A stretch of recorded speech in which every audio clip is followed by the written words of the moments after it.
Espinoza vs. Arkansas Valley Adventures, Negligence Case Analysis. Background: Sue Ann Apolinar hired a guide with the help of a tour company that was required to accompany her throughout the river rafting trip.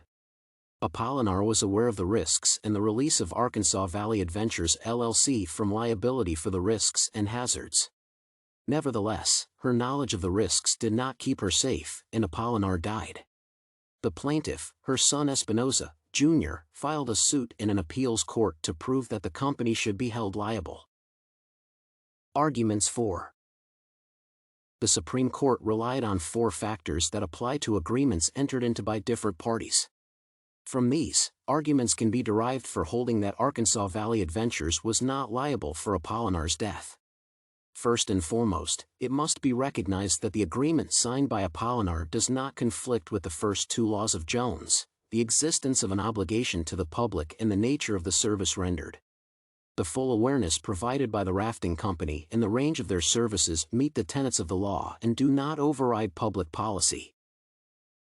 Second, the agreement also does not violate Jones' 3rd and 4th law, the fairness of the contract and its clarity and unambiguity.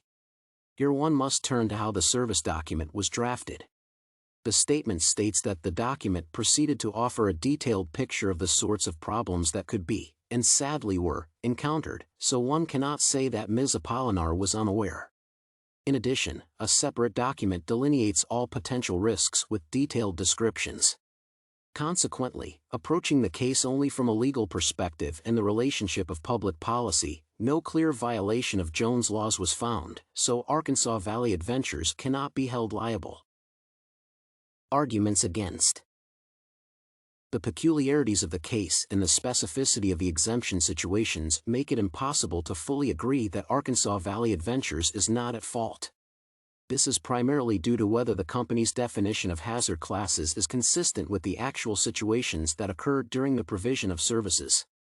Although the organization designates the risks in full, the terms of the oral agreement and any other negotiations do not appear in the case, so an act of fraud by the company could potentially be considered. Second, consumer protection is violated in this case because entertainment products should not harm customers.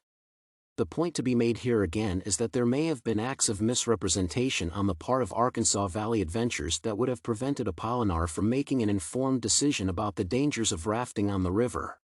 In addition, factors outside the legal system should be considered, whether the company's disclaimer is relevant to its role in the community. Court's decision. The court's final judgment is that Arkansas Valley Adventures should indeed be discharged from liability for Mrs. Apolinar's death. The court's decision is based on complete confidence in the Jones factors' performance and considering that the plaintiff's arguments are insufficient. Arguments of fraud, forgery, or incomplete notice are irrelevant because the execution company provided all of the statements that Apolinar signed. For my part, I agree with the ruling, as the weakness of Mr. Espinoza Jr.'s arguments suggests intentional defamation. While philosophically, the issue is complex and should be resolved in favor of the victim, there can be no legal support for such a decision.